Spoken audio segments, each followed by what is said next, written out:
utazi good morning, agutuza muri Canada utazi how are you, amasengesha gukura mu ntebe y'igisuzuguriro akakwicaza mu ntebe y'icyubahiro, amasengesha atuma boss wavuze ngo ndakwirukana aza agahindura imvugo, amasengesha kuvana mu nzu y'imbohe. Uko niko ndabasuje mu izina rya Yesu. Imana ibaho umugisha inshuti zanjye abakunzi b'Imana n'Inzira TV. Imana ibaho umugisha bakunda kwa natwe kuri channel. Eka nshimire wowe wakoze subscribe kandi nkusabe utarayikora kugira ngo nawe uyikore. Niba utarakanda ukazogera kugira ngo kanda ukazogera, niba utarakora like, ukora like ni ibintu byoroshye rwose, nukoza ukuboko ukabukoza like n'ukuri ukazogera nukandaho gusa bigata byemera. Hanyuma iyo wakoze subscribe agari bwiza ngo wongere ikore ko yayikoze bwa mbere ukongera ukayikora iya mbere ivaho. Rero nkushimire wewe wabikoze, Imana iguha umugisha. Nongere nshimira abantu mujya mwandika muri comment mukambira ko mu nkunda. Imana ibaho umugisha, nanjye ndabakunda kandi cyane. Yesu akomeze kubagira neza. Nongere nshimira abantu mujya mufata kino kiganiro mukagisharinga abandi. Reka mvuge kano kantu, iyo umuntu ajya kunywa akamenya hari inzoga nziza yarangiraga mugenzi we. Nje ntago nigeze inzoga kuko nakuzi iwacu batazinywa, ariko iyo yajyaga amenya ahantu zirarangira gundi bakajya gusangira ko yamenya aho uryoshye ruri. Nawe rero numenye ijambo rigufashije uzarisharinga abandi. Rero ndashimira umuntu ugifata kino kiganiro akagipostinga. Imana imuha umugisha, wabikoze Imana iguha umugisha, wamfashije kwamamaza ubutumwa bwiza. Reka nongere nshimira umuntu ujya wicaraga kurikirana kino kiganiro akagisoza nawe. Imana iguha umugisha, iby'Imana ntibikagusharirire. Hahandi hantu hari ubuzima uretse mu by'Imana, hahandi hantu hari amahirwe uretse mu by'Imana, hahandi hantu uzashora ntuhombe uretse mu by'Imana. Nshuti yanjye, ahandi hose haragoranye, ariko muri Yesu harimo ubuzima. Imana ihabwa icyubahiro. Rero ndagusabye ngo nufashwe na kino kiganiro gisharinga abandi, nufashwe na kino kiganiro gihe umwanya ucyumve, gihe umwanya gifashisha abandi, cyohereza abandi. Uko ubikora niko uzajya wakira umugisha w'Imana. Ntago bari ibipindi n'ukuri oya. Mwese ntago muzaza ngo muvuge ubutumwa hano, mwese ntago muzaza ngo minduka pasi cyangwa sabavuga ubutumwa, ariko kugenda usharinga abandi kino kiganiro ni ukuri kugenda bakubwami bw'Imana. Nukuri wowe wabikoze, Imana iguha umugisha. Ineza y'Imana ibe kuri mwebwe. Nkuko bisanzwe ni Pastor Diane, turakundana turamenyeranye. Ngira ngo abantu tubana kuri channel Imana n'Inzira tumaze kumenyerana kandi muri abamambure banje. Imana ibaho umugisha. Wowe unkurikirana ndabibona muri comment nkabibona, nukuri Imana data ibaho umugisha. Ndagira ngo dusenge hanyuma twinjiye mu ijambo ry'Imana twumva ikintu Imana yashyize ku mitima yacu. Turagushimiye kuri Imana idahinduka, izina rye rihabwa icyubahiro. Tugushimiye ko turinze kandi ukabana natwe. Nyemereho umugisha abadukurikiranye, ijambo rye rigiye ko ryateguwe mu izina rya Yesu. Amen. Imana ibaho umugisha. Hari amagambo ari hano mu gitabo cya Luka igice cya 8 umurongo wa 46 niho shaka ko tuganira. Haravuze ngo Yesu aramubwira ati hariho unkozeho nuko menye yuko imbaraga imvuyemo. Nuko uwo mugore abonye ko adahishwa azahinda umushitsi amwikubita imbere, amubwira mu maso ya bose icyatumye amukora nuko akize muri ako kanya. Yesu aramubwira ati mwana wanjye, kwizera kwawe kuragukijije. Amen. Haleluya. Aha niho nshaka ko tuganira, havuze ngo kwizera kwawe kuragukijije. Imana ishimwe cyane. Hanyuma uyu ni umudamu wagize ikibazo cyo kujya mugongo, ariko ngo amara igihe kirekire ari mugongo. Bibiliya yavuze ngo amara igihe kinini arivuza biranga, atanga amafaranga biranga. Ijambo ryaravuze ngo ibintu bye byose yamushiraho, ajya mu bapfumu biranga, ajya mu baganga bakizungu biranga, ariko igihe kimwe yumva inkuru ya Yesu. Haleluya. Yumvisha inkuru ya Yesu, ngo agenda agiye kumureba, hanyuma ngo anahageze ngo hasanga abantu benshi. Haleluya. Ngo hasanga abantu benshi, aravuga ngo ntago ndi butaye nakoze kuri Yesu. Imana ihabwa icyubahiro. Mwibutse ko guhura na Yesu ntago bivuze ngo haguruke ujye Gitarama, ntago bivuze ngo haguruke ujye Remera, ariko kera byari bigoye guhura na Yesu. Ariko uyu mwanya ahantu hose uri, Yesu aba ari mu ruhande rwawe. Uri mu cyumba cyawe Yesu arakumva, uri mu kazi kawe Yesu arakumva, aho watakira hose ugahamagara Yesu, Yesu arakumva. Imana ishimwe. Iki gihe byari bigoye kugira ngo ubone Yesu, ariyo mpamvu uyu mugore yahagurutse akajya gushaka Yesu. Manda ya Siregrome, Imana ishimwe. Ngo arahaguruka ajya gushaka Yesu. Ngo yari mugongo amara imyaka 12. Ngo ari mugongo. Mwene data, ahari birashoboka n'uwo mushatse yari yaramaze kumwinuba. Ahari birashoboka ko n'abantu bari bamaze kumurambirwa. Birashoboka ko n'abaganga bari babuze igisubizo, bari bamaze kumurambirwa. Ngo aravuga ngo reka njye gushaka Yesu. Nakubaza ngo wowe bayuhamagara nde? Imana ishimwe cyane. Ngo arahaguruka ajya gushaka Yesu. Ngo ariko ageze mu nzira, ngo asanga abantu ni benshi. Ngo ageze ahantu Yesu ari, ngo asanga hari abantu benshi. Ngo ariko arabyigana. Imana ihabwa icyubahiro. Ngo arabyigana, aravuga ngo ntago nibutahe ntakoze kuri Yesu. Haleluya. Biravuze ngo ageze kuri Yesu kuko hari abantu benshi. Ngakora ku nshundura y'imyenda ye gusa, kuko yari yibwiye ngo ninkora ku nshundura. Umva uko kwizera ukuntu kumeze. Ukwiye kwizera ko utazaseba, ukwiye kwizera ko utazamwara, ukwiye kwizera ko iyo kansi izakira, ukwiye kwizera ko iyo diabete izakira, ukwiye kwizera ko uzabona akazi, ukwiye kwizera ko uzashika nk'abandi, ukizera ko uzabyara nk'abandi, ukizera ko Imana izagutabara. Ukwiye kwizera ntutakaze kwizera. Imana ishimwe. Bibirambwiye ngo Yesu Kristo uko ari cyagihe n'uyu munsi niko ari. Uko yakoraga ibitangaza cyagihe, uko yazuraga abapfuye cyagihe, yigeze agera kwa Mariya na Marita. Ngo ageze mu nzira, witwa ngo Marita amubonye aramubwira ngo ubundi urimo urajya hehe? Aramubwira ngo iyo uza kuba ngaha musaza wanjye ntaba yapfuye. Imana ihabwa icyubahiro. Imana before dry instance. Aramubwira ngo Manda ya Siregrome, iyo uza kuba hano musaza wanjye ntaba yapfuye. Yesu aramubwira ngo Marita, Marita, Marita, sinakubwiye ngo niwizera urabona ubwiza bw'Imana? Sinakubwiye ngo niwizera urabona amaboko y'Imana? Aramubwira ngo Marita, nyereka aho bamushinguye. Aramubwira ngo oya mwigisha, none aranuka. Aramubwira ngo Marita, sinakubaje ngo umbwire imyaka umaze utabyara, sinakubaje ngo umbwire igihe umaze nta kazi, sinakubaje ngo umbwire ko umugabo yagiye cyangwa umugore yagiye, sinakubaje ngo abana ntibarajya ku ishuri. Nakubaje ngo Marita niwizera. Aramubwira ngo Marita, sinakubwiye ngo niwizera urabona ubwiza bw'Imana. Aramubwira ngo nyereka aho bamushinguye. Marita aramubwira ngo none aranuka. Aramubwira ngo uyu munsi niwizera urabona igitangaza cy'Imana. Imana ihabwa icyubahiro. Uyu mudamu ngo aragenda, ngo ageze ahantu hari Yesu, ngo asanga hari abantu benshi. Imyaka 12 ntekereza ko nta mugabo wapfa kubyihanganira, nta muntu wapfa kwihangana. N'abaganga bari baravuye biranga. Ngo yari umudamu uhora tonyanga, yari umudamu uhora imugonga ahora ava. Ngo ariko aravuga ngo igihe nahereye nshaka abantu, igihe nahereye nivuza, igihe nahereye njya mu bapfumu, icyo gihe kirahagije. Aravuga ngo reka njye gushaka Yesu. Ngo aragenda hageze, ngo asanga hari abantu benshi. Ngo aravuga ngo nizeye ko ninkora ku nshundura y'imyenda ye isoko y'amaraso ihagarara. Ngo aragenda hageze, ngakora ku nshundura y'imyenda ye. Ngo hakoze amina, ngo uwo mwanya ahita akira. Umva ijambo ryamfashije. Umva ijambo ryanejeje umutima wanjye.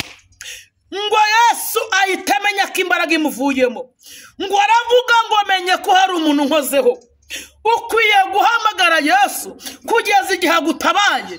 Ukwiye gusenga kugeza igihe byemeye. Ukwiye gusenga kugeza igihe ugeze ku butabazi bwawe. Ntabwo ukwiye gucika intege, ntukwiye kubivamo, ntukwiye kubisohokamo, ntukwiye kubirambika hasi. Ukwiye guhamagara Imana, ntugatakaze gusenga, ntukabure ibyiringiro mu gusenga. Nshuti yanjye, gusenga n'ubuzima. Amasengesho abeshaho, amasengesho arambika, amasengesho aragabura, amasengesho arubaka, amasengesho atanga urubyaro, amasengesho.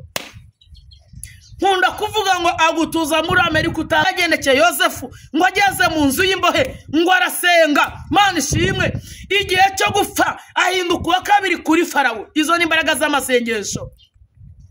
Amasengesho atuma bavuze ngo ntazabyara byara. Amasengesho yambika uwambaraga ubusa. Mana ishimwe, Bibiliya yavuze ngo Yesu aravuga ngo menye neza yuko hari umuntu nkoze impamvu ya mbere imbaraga imvuyemo ndafashijwe. Amina. Ngo arabaza ngo ninde unkozeho. Bibiliya yavuze ngo uyu mugore abonye ko Yesu adahishwa ngo araza aramubwira mutekereza imubayeho. Ngo Yesu aramubwira ngo mwana wanjye kwizera kuragukijije. Amina. Pokea sifa. Aramubwira ngo kwizera kuragukijije. Ndagira nkubwira ngo niwizera uzubaka inzu baravuze ngo ntuzayubaka. Niwizera uzabyara baravuze kutazabyara. Ukwiye kwizera kuko niwizera iyo diabete izagenda nta kizagutwara. Niwizera uzabaho imbere y'abavuze kuzapfa kubera gusenga. Ndafashijwe. Amina. Ukwiye kurema kwizera mutima wawe. Birashobora kutakaje ibyiringiro, birashobora kutagishaka gusenga. Siga wumva iby'Imana ntacyo bivuze, urumva iby'Imana nta mwanya wibonera, ariko akunda gusenga n'ubuzima. Nabanya basenze barabyara baravuze ko batazabyara. Nabanya basenze bambara impeta baravuze ko batazazambara. Nabanya basenze ari mayibobo Imana ibakura mu buzima w'Imana ibakira ingo. Nabanya amasengesho ahindura ari igisambo yamara guhindukira Imana igahindura amateka. Nshuti yanjye nari nkubwiye ngo kunda gusenga. Bibiliya yavuze ngo abonye ko adahishwa aramubwira ngo mwigishe maze igihe kinini ndi umugongo, maze igihe kinini mbabaye, maze igihe kindi umushomeri, maze igihe kinini hodesha, maze igihe kinini abana babirukanye ku mashuri, maze igihe kinini before dry instance ndambagize ubukwe bugapfa, ariko namenye ko uhari. Niyo mpamvu naje kureba. Aleluya. Ndagira nkubwira ngo Yesu muri kumwe, mu cyumba cye muri kumwe, mu nzu ye muri kumwe, ugenda muri kumwe, uri mu kazi muri kumwe, bibazo byose ufite takambira Yesu. Niwe utazakumvira ubusa. Abandi bashaka kumvira ubusa, ariko Yesu ntago yakora ikosa ngakumvira ubusa. Yesu ni umwami n'umukiza. Yesu ni umugabo uhindura amateka. Yesu ni umugabo wambika. Yesu ni umugabo ugabura. Yesu ajya ahindura amateka, abantu bagahindura amagambo. Bakubwiye ko utazabyara, andika ngo nzabyara kuko ari Imana ibivuze. Bakubwiye ko iyo ndwara itazakira, andika ngo indwara izakira kuko ari Imana ibivuze. Amina. Before dry instance manda ya sire gromera bini fodo sansoma. Amina. Bavuze ko ntacyo uzimarira. Hari igihe bavuga baturi azapfa ngo nta nayimbwa kame. Imana ishimwe, ayimbwa ntibayanywa uzakama y'inka. Kasubiremo. Kandi aho abantu bagutegeye niho Imana igutabariye. Aho ubona rugiye kumwarira niho Imana igutabariye. Hari igihe amaboko y'abana kurekura aho Imana akakuramira. Hari igihe abantu bagusiga bagira ngo ugiye gupfa akaba ari bwubaho. Hari igihe umuntu agira mu kibazo bakamutega igihe, abandi bakamutega iminsi. Abavuze ngo aramwaye, abavuze ngo arasebye, abavuze ngo birarangiye, abavuze ngo arapfuye, abavuze ngo ntazabaho. Ariko kuko wasenze akaba ari Imana igutabarira. Imana ihabwa icyubahiro. Birashoboka ko hari ubuzi ibyiringiro by'ubuzima akira kubaho mwene data, akira guhanayo. Ntabwo nzi indwara umaranye igihe. Amina. Ku birenge byawe niho natabariwe, amarira nazanye ntabwo ariyo natahanye. Ku birenge bya Yesu niho natabariwe, amarira nazanye ntabwo ariyo natahanye. Birashoboka ko urwaye indwara nawe imaze igihe kirekire nk'uyu mudamu. Yego. Birashoboka ko umaze igihe kirekire ku musozi w'ibigeragezo. Birashoboka ko umaze igihe ku musozi w'amarira. Birashoboka ko umaze igihe ku musozi w'agahinda. Ariko mwene data akira gukurwa mu bigeragezo, akira gukurwa mu bibazo, akira kuva mu bushomeri, akira kuva mu bukode, akira kuva mu bukumi no mu busore, akira akazi, akira kubaho, akira gukomera, akira imbaraga z'Imana, wakira agakiza, wakira kubana n'Imana, wakire kubohoka, wakire gusenga. Warucitse intege Yesu akwambitse imbaraga. Wumvaga ubivuyemo, wumvaga wakwiyahura, wumvaga birangiye, Imana iravuze ngo humura, Yesu ari mu ruhande rwawe. Ndagira ngo dusenge. Imana ishimwe cyane. Ndagira ngo tujye imbere y'Imana, ubwire Imana ngo nyambika imbaraga, ubwire Imana ngo nkomeza. menya ko nta yindi Mana itabara, menya ko nta yindi Mana igira neza, menya ko nta yindi Mana igabura, menya ko nta yindi Mana yambika uretse Imana ya Aburahamu na Yesu na Yakobo, uretse ibyiringiro bidakoze isoni. Imana ishimwe. Ndagira nkubwire ngo humura, nubana n'Imana, Imana izabana nawe. Nusenga Imana ntabwo izagukoza isoni, niwiringira Imana ntabwo uzakorwa n'isoni. Igihe cyose uri imbere y'Imana, Imana izagutabara, Imana izakugira neza. Amina. Namenye kuri se w'imigisha, Mana y'imuri ibihe, erega sinakurekura. Kat. Ndagira nkubwire ngo humura, ubuzima urimo buzahinduka. Uyu mwanya birashaka ko uri umukene, ejo wahinduka umukire. Birashaka ko uyu mwanya uri mu buzima bw'igisuzuguriro, na nyakobuje atakubaha. Birashaka ko uyu mwanya na bose agusuzugura. Ihanganira igihe urimo, Imana izakigusohoramo. Ntutakarize Imana icyizere, ntucike intege, ntutentebuke. Yesu ahindura amateka. Ntiwigire nawe mwene data, wikwidoroga, wijya mu byaha, witakariza Imana icyizere, wiva imbere y'Imana. Nshuti yanjye, Imana igihindura ubuzima, Imana igitabara, Imana igihindura amateka. Abantu bagahindura amagambo. Wambaza ngo pastor, Imana izampindura amateka. Yego, Imana izahindura, Imana izabana nawe. Urugo rwasenyutse, Imana izongera rwubake. Wigira ubwoba, Yesu aracyari ku ngoma. Iki Imana ikeneye ni ukwizera. Imana ikeneye ko wizera. Warutakaje kwizera, warubuze ibyiringiro, akira kongera kwizera, akira kongera gukomera. Birashaka uri guterera umusozi, ubona ko utazawuminuka ngo usoze.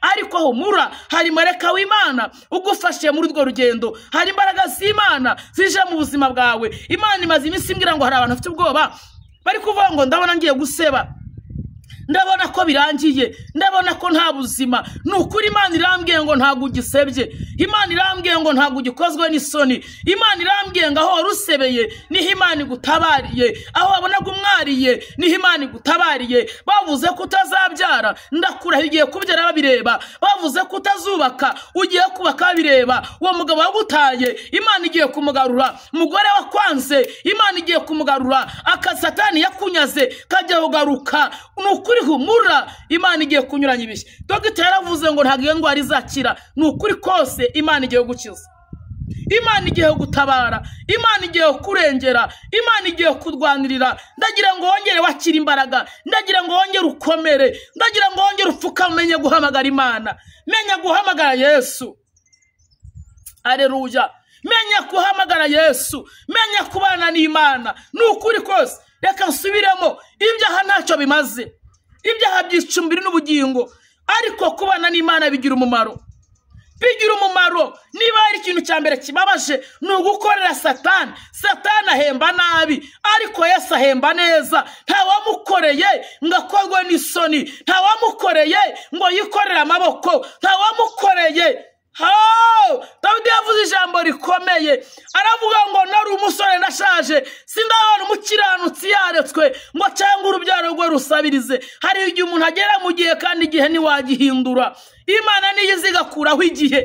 Ihanganira igihe urimo, ongera wizere. Nk'uyu mudamu washatse Yesu, hamagara Yesu nturambirwe, hamagara Yesu ntucike intege, hamagara Yesu mwene data papa, hamagara Yesu mu kazi kabarimo baragambanira. Nuhamagara Yesu ntawe uzakwirukana. Nuhamagara Yesu intebe bagira ngo baguterureho, aho niho Imana izagutereka rimwe n'abaterureho. Kasubiremo, Imana ijya yemera bakabiroga, basanga uri mu gihe cyo gusenga bikabasubiraho. Nukuri ndagira nkubwire ngo hamagara Yesu, ndagira ngo nkubwire ngo wicike intege, witentebuka, Imana izakugira neza. Birashaka uri mu gihe cyo kwangwa, icyo ni igihe. Umuntu agera mu gihe cyo gutunga amafaranga kibaho, umuntu agera mu gihe cyo kwambara no kubaho kibaho, umuntu agera igihe cyo kuvugwa neza, hakaba n'igihe cyo kuvugwa nabi, hakaba n'igihe cy'igisuzuguriro, hakaba n'igihe cy'amarira. Ariko Imana dusenga igivanaho ibihe, Imana dusenga iyinyuranye ibihe, Imana dusenga igihindura amateka. Uwagendanaga n'amaguru ugasanga afite imodokari, uwari umukozi wo mu rugo ugasanga ni bosi, uwari wa wundi bitaga umuyayi ugasanga ni mabuja. Imana igihindura. Ndakurahiye, niba mugira ngo ndabeshya muhimbwire muri comment, Imana igihindura amateka. Ndagira ngo dusenge, ndagira ngo tujye imbere y'Imana. Ubwira Imana ngo nyambike imbaraga, ubwira Imana ngo natakaje kwizera. Mwene data ufite umugisha kuri kumva ubutumwa bw'Imana, ufite umugisha wo kongera kubana n'Imana. Ijambo ry'Imana ntabwo abantu benshi bagishaka kuryumva. Pawulo yaravuze ngo rizaba ari ingume, abantu ntabwo bazaryifuza, ariko ukwiye kongera kumva ijambo ry'Imana, ukwiye kongera gukomera, ukwiye kongera gutunga umutima w'imbabazi, umutima wo gushaka Imana, umutima wo kubana n'Imana. Imana izakugira neza, Imana izagutabara, Imana ibaha umugisha. Shimira abantu tubana kuri channel Imana ni Nziza TV. Imana ibagire neza. Wowe uri kurira, Imana iguhoze. Wowe umaze udasinzira, Imana iguha ibitotsi. Wowe ufite umubabaro, Imana iwukumare. Wowe bavumye ngo ntuzubaka, Imana ikubakire. Bavuze ko utazabyara, Imana iguha urubyaro. Ubona ko utazubaka inzu, humura uzayubaka. Humura nawe uzakomera. Humura afite yanjye, humura mwana wanje. Ibyo uvuga byose ndabyumva, kandi imbere y'uko ubimbwira banamaze kubibona. Kandi nuterwa ubwoba, ibyo byose bikugose, uko njye Uwiteka Imana yawe manuwe no kugutabara. Humura mwana wanje, ibyo uvuga byose ndabyumva, kandi imbere y'uko ubimbwira banamaze kubibona. Kandi nuterwa ubwoba, ibyo byose bikugose, uko njye Uwiteka Imana yawe manuwe no kugutabara. Akira ubutabazi bw'Imana. Reka dusenge Imana. Akira ubutabazi bw'Imana data. Akira gukomera, akira kongera kwambara imbaraga. Humura nshuti yanjye, Yesu aracyakora, Yesu aracyari ku ngoma, Yesu wacyagiye n'umunsi aracyakora. Wa undi utanga akazi azabikora. Tekereza ikintu giti Imana yakoze kigutere kongera kugira ibyiringiro ko nisigaye nabyo Imana izabikora. Tugushimiye Imana kubanye natwe, izina ryawe rihabwe icyubahiro. Umugisha abadukurikiranye, abarwaye Imana ubakize, abashonje bagaburire, abamba bose bambeke Mwami, abari mu bigeragezo bitandukanye bakure mu bigeragezo. Mana uyu muntu arucitse intege, wongere umwambike imbaraga. Uyu herekeza ijambo rye Mwami rigiye ko ryateguwe mu izina rya Yesu Mwami wacu. Amen. Ndabakunda nawe utaha. Shalom shalom shalom.